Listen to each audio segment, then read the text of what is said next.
అందరికీ నమస్తే అండి. కూటమి ప్రభుత్వం అధికారంలోకి వచ్చిన తర్వాత ఇప్పటి వరకు ప్రభుత్వం మీద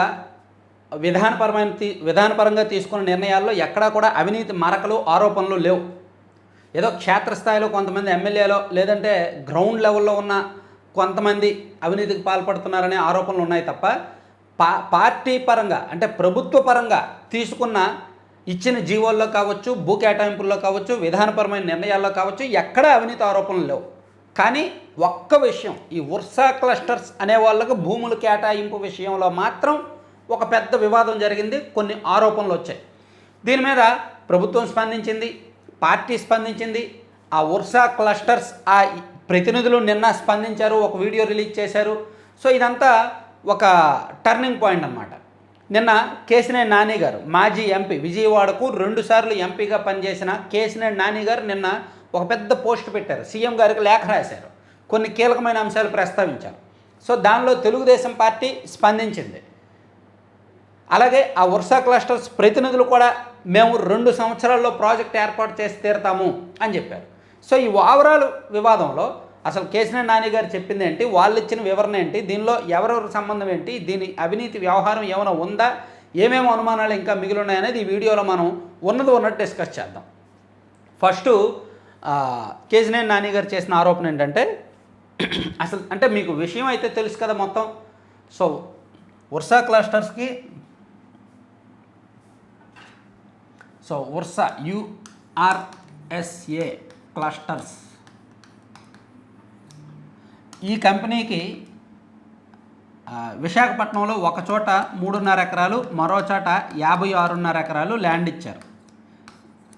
సో ఇది TCSకి ల్యాండ్ ఇచ్చినప్పుడే వీళ్ళకి కూడా ఇచ్చారు. సో TCSకి 99 పైసలకే ఇచ్చారు కాబట్టి వీళ్ళకి కూడా 99 పైసలకే ఇచ్చుంటారు అనే అనుమానాలు కొన్ని బయటకు వచ్చాయి, వీళ్ళ ముసుగులో వీళ్ళకి ఇచ్చేశారు అని.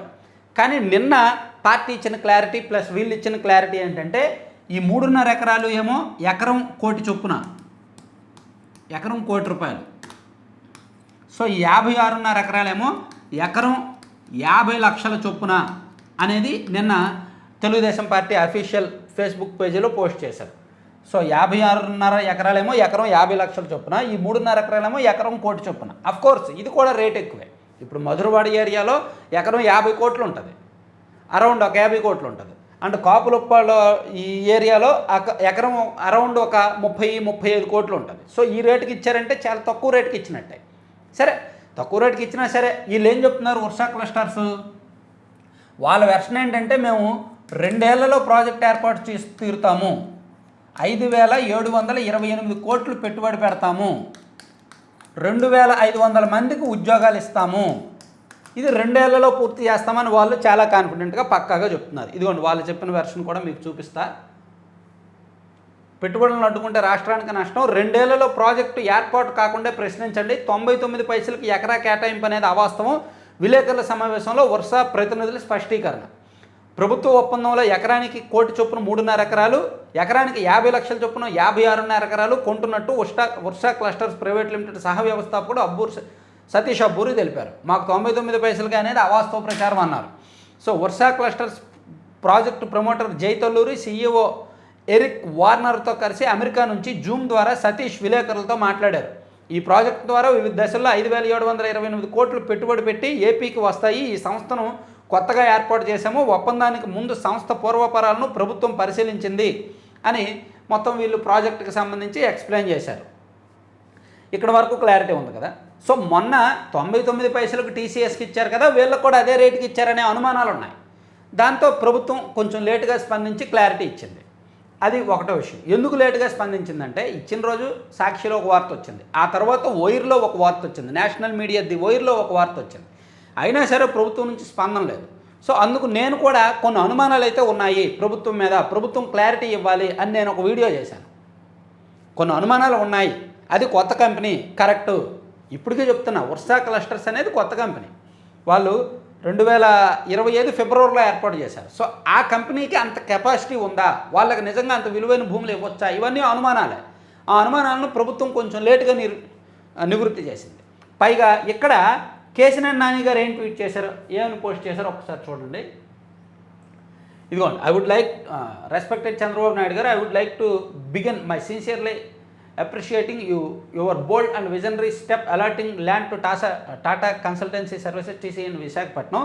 Such initiatives will pave the way for real investments, job creation and unfitment of Andhra Pradesh image as a global technology destination. However, I am deeply concerned about another parallel land allotment of 60 acres, a newly floated company, Ursa Clusters Private Limited.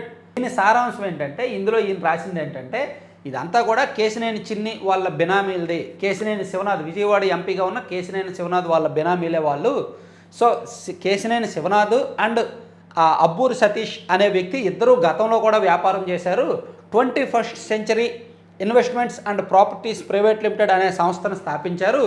వాళ్ళు ప్రజలను మోసగించారు అని చెప్పారు. Ursa cluster private limited was incorporated just weeks before and land allotment with no past experience, no credible background and no visible means to execute such a high capacity project. So వాళ్ళ credibility లేదు, background లేదు, అంత పెద్ద project వాళ్ళు ఎలా పెడతారు? వాళ్ళు కేశినేని చిన్ని గారి బినామీలే, వాళ్ళకు మీరు అంత విలువైన భూమి ఎలా ఇస్తారు? దీని వెనక అనుమానాలు ఉన్నాయి, అది ఇదని చెప్పి ఈయన ఒక లేఖ రాశాడు, సీఎం గారికి ఒక లేఖ రాశాడు. ఈ లేఖను మనం పరిగణలోకి తీసుకోవాలా వద్దా?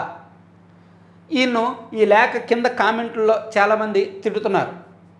తెలుగుదేశం పార్టీ వాళ్ళే ఫాలోవర్స్ ఎక్కువ ఉంటారు కాబట్టి ఆయన తిడుతున్నారు, యాక్సెప్ట్ చేయట్లేదు, మీరు కావాలని ప్రచారం చేస్తున్నారు, మీరు జగన్మోహన్ రెడ్డి గారితో కలిపి కుట్రలు పొందుతున్నారు, అది ఇదే అన్నారు.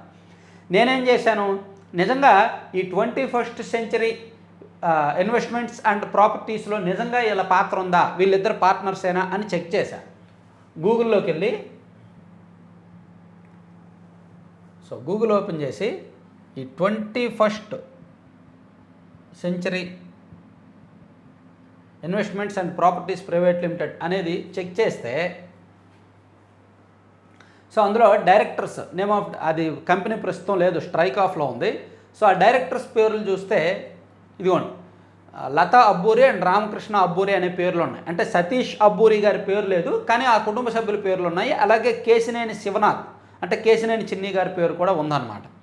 ఇట్లా అంటే ఆయన ఏదైతే పోస్ట్ చేశాడో వీళ్ళిద్దరు కలిపి ఒక కంపెనీ నడిపారని అది వాస్తవమే. అంటే ఇక్కడ మనం గమనించాల్సింది, వీళ్ళు కేశినేని చిన్ని గారి ద్వారానే వచ్చిన వాళ్ళు, అక్కడ వరకు ఇది కన్ఫర్మ్. వాళ్ళిద్దరు గతంలో వ్యాపార భాగస్వాములు అనే వరకు కన్ఫర్మ్. సరే, వాళ్ళు కేశినేని చిన్ని మనుషులు అవని, ఎవరి మనుషులైనా అవని, ఈవెన్ జగన్మోహన్ రెడ్డి గారి మనుషులైనా అవని, వాళ్ళు మంచి చేస్తాము, ప్రాజెక్టులు పెడతాము అంటే ఇవ్వచ్చు, ప్రభుత్వ ధర్మం అది. ఈవెన్ మీరైనా నేనైనా వెళ్ళొచ్చు, ఇదిగో మేము ఇక్కడ ప్రాజెక్ట్ పెడతాము, మేము ఇంత ఇన్వెస్ట్ చేస్తాము, ఇంతమందికి ఉద్యోగాలు ఇస్తాము అని మనం ప్రభుత్వాన్ని భూమిని అడగొచ్చు, ప్రభుత్వానికి విన్నవించవచ్చు, భూమి అడగొచ్చు. ప్రభుత్వాలు ఇష్టం, ఇస్తే లేకపోతే లేదు. మన అనుకుంటే ఇమీడియట్గా రెస్పాండ్ ఇస్తాయి.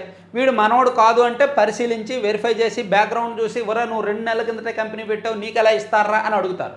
మనోడు కాకపోతే, మనోడైతే 2 నెలలు కాదు 2 రోజుల కిందట కంపెనీ పెట్టినా సరే మన అనుకుంటే ఇస్తారు. అయితే ఇక్కడ మనం చూడాల్సింది ఆ కంపెనీ క్రెడిబిలిటీ, ఆ కంపెనీ కెపాసిటీ, ఆ కంపెనీ బ్యాక్గ్రౌండు, ఇవన్నిటితో పాటు భవిష్యత్తులో పెడతారా లేదా. ఇక్కడ అంతిమంగా నేనేం చెప్తానంటే, కేశినేని నాని గారు చెప్పిన దానిలో కొంత వాస్తవం ఉంటే ఉండొచ్చు, వాళ్ళిద్దరు గతంలో పార్ట్నర్షిప్ వాళ్ళు చిన్ని గారి ద్వారా వచ్చారని.